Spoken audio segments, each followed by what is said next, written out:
ભાઈ આજે હું મારા ખેતરમાં રીંગણની ખેતી કરવાનો છું. મને ઘણા રિસર્ચ પછી ખબર પડી કે આખા ભારતમાં બેસ્ટ રીંગણ ક્યાં થાય છે. તો આખા ભારતમાં બેસ્ટ રીંગણ થાય છે સૌરાષ્ટ્રના તળાજા તાલુકામાં આવેલું ગોરખી ગામ. જેના રીંગણ તમે ખાશો તો એમ કહેશો કે ભાઈ ગોરખી જેવા રીંગણ આખા ભારતમાં ક્યાંય નથી.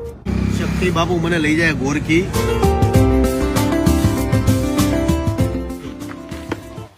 હું અત્યારે આવી ગયો છું આખા ભારતના સર્વશ્રેષ્ઠ રીંગણા ગોરખીમાં મળે છે. આપણે જોઈએ ગોરખીના રીંગણા. આની આટું હું સવારે 6 વાગે ઉઠીને આવ્યો છું.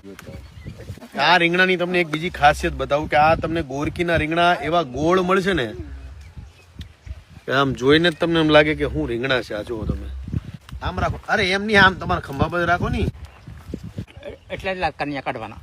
મતલબ જયારે આખા રીંગણા શાક કરો ત્યારે અહીંથી આ કાપવાનું અને અહીંથી જરીક આ કાપવાનું ના ટોપ આ રેવા દેવાનું, મેન માથું રેવા દેવાનું, પછી આખા રીંગણા શાક બનાવવાનું. ઓહો હાલો હવે આ લઈને નીકળવાનું છે મારે. આ રીંગણું મારા ખેતરમાં આજે રોપવાનું છે. મેં ઘણા બધા રોપ આટે 300 રોપ આપણે લઈને જવાના છે. અને આ ગોરખીના પ્રખ્યાત રીંગણ મારા ખેતરમાં આજે હું, તરુણ અને મહેશ દાદા ખેતી કરવાના છીએ. આવું ગોળ રીંગણ તમે ક્યાંય નહીં જોયું હોય. આખા રીંગણા જોઈને એમ થાય કે અત્યારે કાસે કાસા ખાઈ. ખરા અર્થમાં પહેલા તો બધાને ઓર્ગેનિકમાં જવું જોઈએ, દવા છાંટવાનું બંધ કરવું જોઈએ.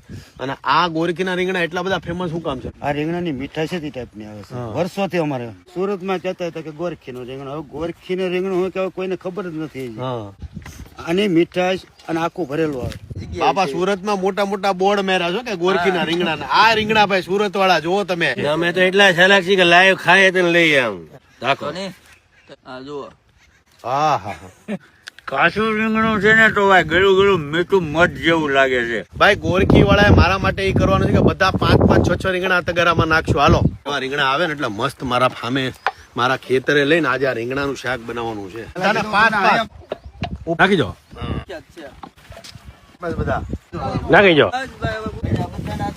ભાઈ ભાઈ જોરદાર આજે ગોરખી ગામમાં રીંગણાની મોજ આવી ગઈ ભાઈ. ભાઈ ગોરખી વાળા તગારું ભરી દીધું. આ જુઓ તમે ગામમાં સિકોતર માતાનું મંદિર છે અને આ સિકોતર માતાના મંદિરે તમે એકવાર નમી લો ને એટલે તમારું કઈ ઘટે નહીં.